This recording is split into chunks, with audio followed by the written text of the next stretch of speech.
الحمد لله نحمده ونستعينه ونستغفره ونعوذ بالله من شرور أنفسنا ومن سيئات أعمالنا من يهده الله فلا مضل له ومن يضلل فلا هادي له واشهد أن لا إله إلا الله وحده لا شريك له واشهد أن محمدا عبده ورسوله. أعوذ بالله السميع العليم من الشيطان الرجيم. بسم الله الرحمن الرحيم. يا أيها الذين آمنوا اتقوا الله حق تقاته ولا تموتن إلا وأنتم مسلمون. يا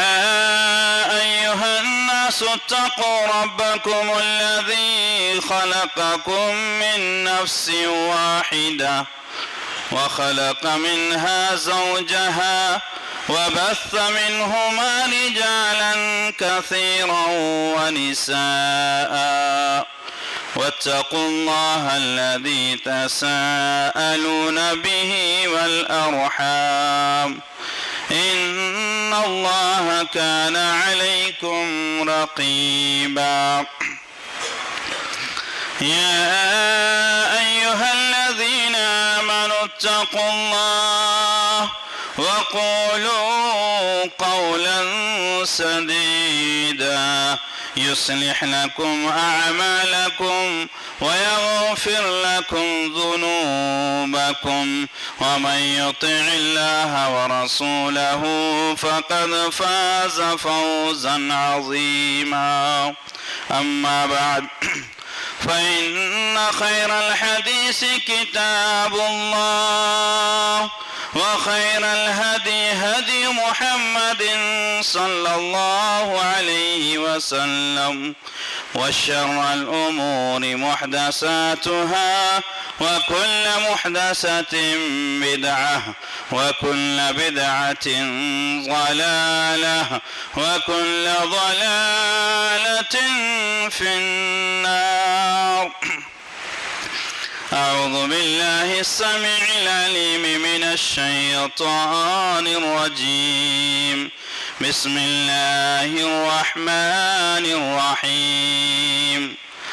أولم نعمركم ما يتذكر فيه من تذكر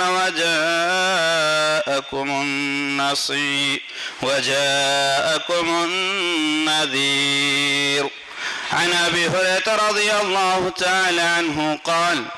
قال رسول الله صلى الله عليه وسلم: أعذر الله إلى امرئ أخر أجله حتى بلغ 60 سنة. رواہ البخاری.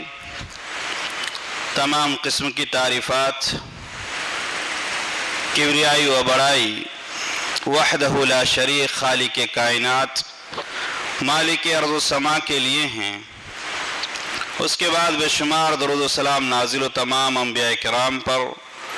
خصوصاً ہمارے آخر نبی حضور اکرم صلی اللہ علیہ وآلہ وسلم پر. معزز حاضرین جمعہ، نوجوانان اسلام اور پردے میں رہنے والی اسلامی مائیں اور بہنیں، اللہ رب العالمین کا شکر و احسان ہے کہ اس نے ہمیں صحت و تندرستی سے نوازا، اور پھر ہم ہر خطبہ جمعہ کو سننے کی طرح آج کے خطبہ جمعہ کو بھی سننے کے لیے جمعہ کی تیاری کے ساتھ حاضر ہوئے ہیں. اللہ رب العالمین سے دعا ہے کہ اللہ رب العالمین ہمیں کتاب و سنت کی باتوں کو بغور سن کر ان پر عمل کرنے کی توفیق عطا فرمائیں، آمین۔ معزز حاضرین، اللہ رب العالمین کی بے شمار نعمتیں ہم انسانوں پر ہیں، جیسا کہ اللہ رب العالمین نے خود قرآن مجید کے اندر کہا ہے کہ اگر اللہ رب العالمین کی تم نعمتوں کو شمار کرنے لگو، گننے لگو، تو تم شمار نہیں کر سکتے، گن نہیں سکتے۔ ان تعدوا نعمت اللہ لا تحصوها۔ تو یقیناً ہم انسانوں کے بس کی بات نہیں کہ اپنے پروردگار عالم کی نعمتوں کو شمار کر سکیں، گن سکیں۔ آج کے اس ترقی یافتہ دور میں، ڈیجیٹل زمانے میں، جس زمانے میں انسان کے اٹھنے بیٹھنے سے لے کر انسان کی سوچ کو بھی قید کرنے کے آلے اور مشینیں آ چکی ہیں، اس کے باوجود ہم اللہ رب العالمین کی نعمتوں کو گننا چاہیں اور ان ڈیجیٹل مشینوں میں شمار کرنا چاہیں تو نہیں کر سکتے، بلکہ انہی نعمتوں میں سے ایک عظیم نعمت اور ایک بڑی نعمت یہ ڈیجیٹل مشین ہے، جس ڈیجیٹل زندگی میں ہم اپنی زندگی کو گزار رہے ہیں، دور میں گزار رہے ہیں، یہ بھی اللہ رب العالمین کی طرف سے عطا کردہ نعمت ہے، تاکہ ہم اپنی زندگی کے بہت سارے کام آسانی کے ساتھ کر سکیں، اور انسان جس طرح مشغول و مصروف ہو رہا ہے، اس مشغولیت و مصروفیت میں اپنے کام کو آسان کر سکے۔ معزز حاضرین، ان ساری نعمتوں میں سب سے عظیم نعمت اور سب سے بڑی نعمت جو اللہ رب العالمین نے ہمیں دی ہے، انسانوں کو، ہم انسانوں کو عطا کی ہے، اس میں سب سے عظیم نعمت یہ ہے کہ اللہ رب العالمین نے ہمیں جہاں پر اپنی وحدانیت کا اقرار کرنے والا بنایا، اللہ کے رسول صلی اللہ علیہ وسلم کو اپنا آخری نبی اور رسول ماننے والا بنایا، وہیں پر زندگی کے اعتبار سے ہمارے لیے جو عظیم نعمت ہے وہ ہماری زندگی ہے، ہماری عمر ہے، ایک ایک سیکنڈ، ایک ایک لمحے کی بڑی اہمیت ہے، اور یہ بڑے قیمتی اوقات ہیں۔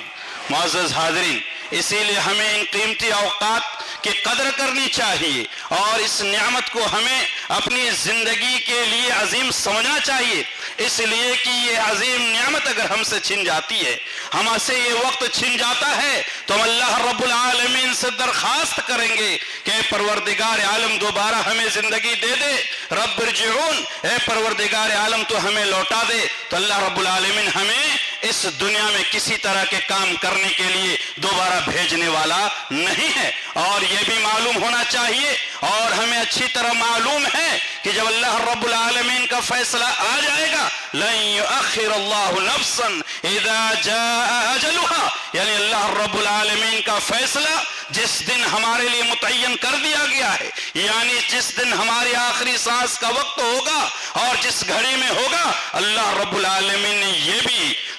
قرآن مجید کے اندر اعلان کر دیا ہے کہ لن یؤخر اللہ نفسا اذا جاء اجلها، کہ جب تمہاری آخری سانس کا وقت آ جائے گا، تمہاری مدت ختم ہو جائے گی، تو یہ جان لینا کہ اس میں اللہ رب العالمین کسی طرح مہلت دینے والا نہیں ہے، اللہ رب العالمین کسی طرح تمہیں چھٹکارا دینے والا نہیں ہے۔ تو اس چیز کو اور اس چیز کو سامنے رکھتے ہوئے ہمیں اس دنیاوی زندگی کو گزارنا چاہیے اور اپنی زندگی کے منصوبے کو بنانا چاہیے۔ یہی وجہ ہے کہ اللہ رب العالمین نے سورہ فاطر کے اندر اسی نعمت کی نشاندہی کرتے ہوئے اور اللہ رب العالمین نے اس نعمت کی اہمیت کو بتلاتے ہوئے ہمیں بتلایا ہے کہ اللہ رب العالمین قرآن مجید کے اندر سورہ فاطر میں ارشاد فرماتا ہے اولم نعمرکم ما یتذکر فیہ من تذکر. اللہ رب العالمین کہے گا جب ہم اپنی زندگی کو, دنیاوی زندگی کو, جس زندگی کو ہم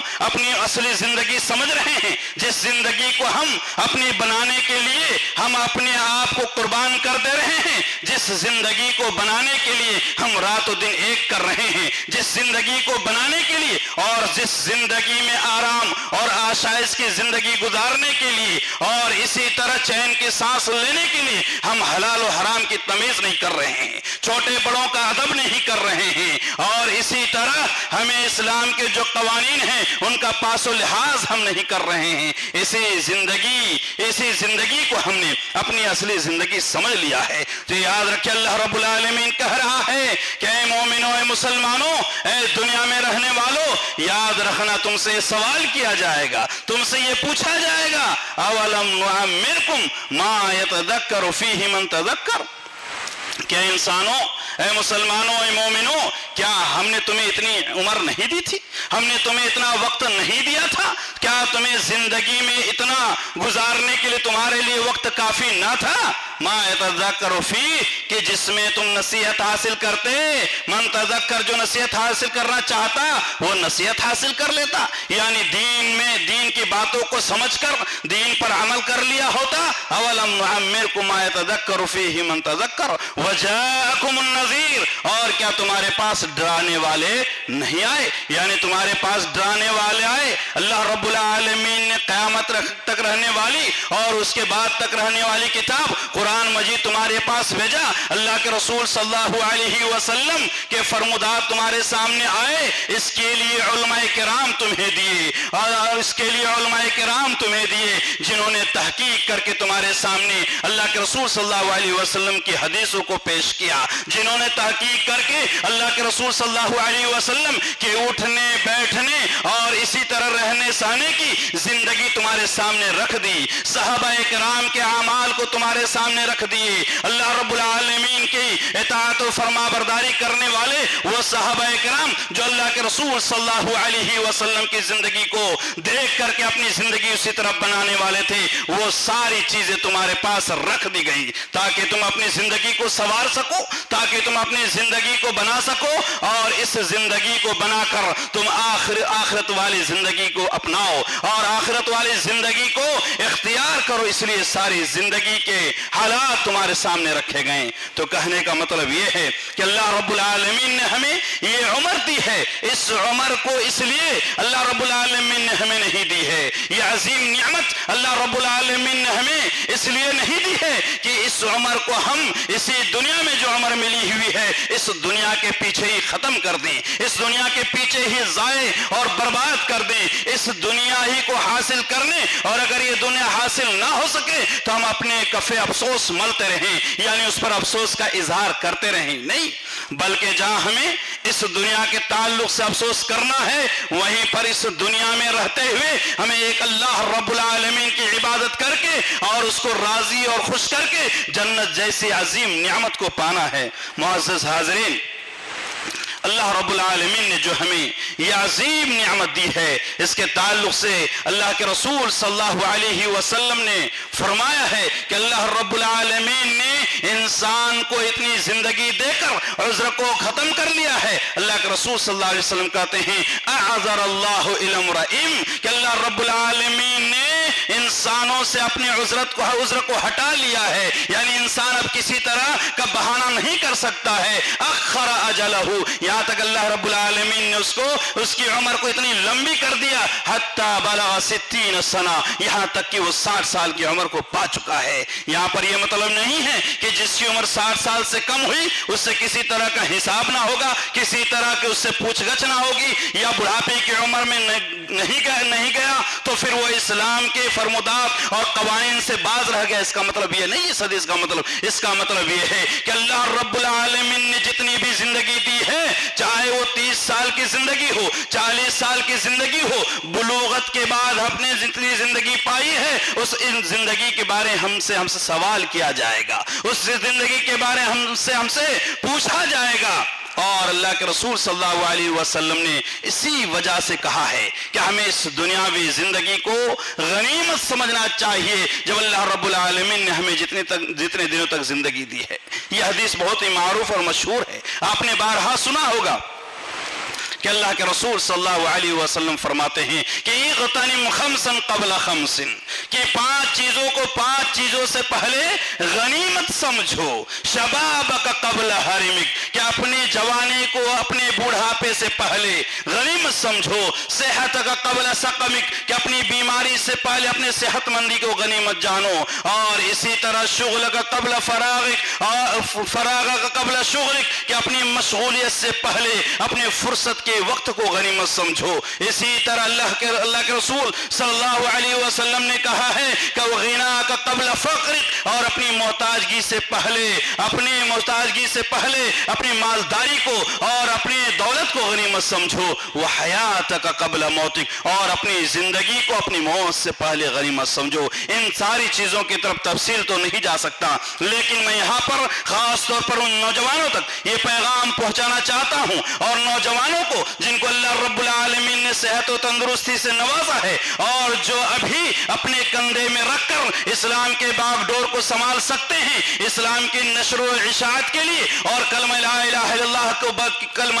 اللہ کو بلند کرنے کے لیے وہ اپنے کندھوں میں ذمہ داری لے سکتے ہیں، ان کو میں آگاہ کرنا چاہوں گا، ان کو بتلانا چاہوں گا، اور وہ لوگ جن کو اللہ رب العالمین نے صحت و تندرستی دی ہے ان کو بھی کہنا چاہوں گا کہ اللہ رب العالمین کی اس عظیم زندگی کو اور خاص طور پر جوانی کی عمر کو ہمیں غنیمت سمجھنا چاہیے اور جاننا چاہیے، اس لیے کہ آپ کو معلوم ہے اسی ممبر سے اور اسی طرح اسی ممبر و محراب سے آپ نے بارہا سنا ہوگا کہ اللہ رب العالمین اگر کسی کی عبادت کو پسند کرتا ہے، اور اللہ رب العالمین کے نزدیک جو سب سے زیادہ عبادت پسند ہے وہ ان لوگوں کی ہے جو ابھی جوانی کی عمر میں اپنی زندگی کو گزار رہے ہیں۔ پسند کی سب سے بڑی دلیل یہ ہے کہ اللہ کے رسول صلی اللہ علیہ وسلم نے فرمایا کہ اللہ رب العالمین کے یہاں، یعنی اللہ رب العالمین کے یہاں جس دن کوئی سایہ نہ ہوگا اور پناہ لینے کی کوئی جگہ نہ ہوگی،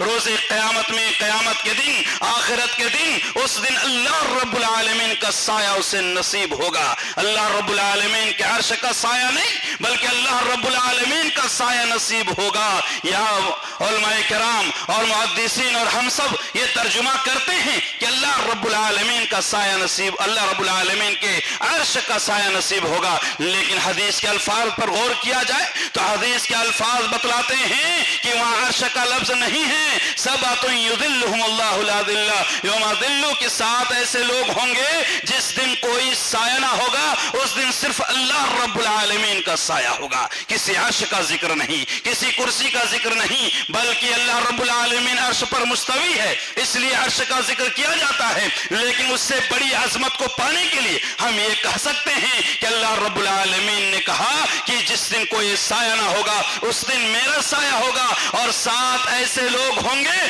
جن کو سائے میں نصیب حاصل ہوگا رہنے کا۔ ان میں سے ایک شخص کون ہوگا؟ شاب نشا فی عبادت اللہ، کہ جنہوں نے اپنی جوانی اللہ رب العالمین کے لیے گزاری ہو۔ شاب نشا فی عبادت اللہ، اللہ رب العالمین کی پرورش میں، اللہ رب العالمین کی عبادت میں اپنی جوانی کو گزار دیا ہو، اپنی جوانی کو لگا دیا ہو، یعنی اللہ رب العالمین کے یہاں بہت ہی محبوب عمل ہے وہ عمل جو جوانی کی عمر میں ایک انسان کرتا ہے، ایک مومن بندہ کرتا ہے۔ اسی لیے ہمیں سوچنا چاہیے اور جوانوں کو اس کی طرف آنا چاہیے۔ یہ نہیں کہ ہمیں ابھی بڑھاپا آئے گا تب مسجد میں ہم جائیں گے، پہلی صف میں نماز پڑھیں گے، یا اسی طرح پہلی صف میں رہ کر کے قرآن کی تلاوت کریں گے، یا ہمیں جب فرصت کا موقع مل جائے گا کسی طرح کی کوئی بال بچے کی ہمیں تکلیف نہ ہوگی، روزی روٹی کمانے کا کوئی اور وجہ نہ ہوگی، تو اس وقت ہم ایک اللہ رب العالمین کی عبادت طرف جائیں گے۔ نہیں نوجوانوں،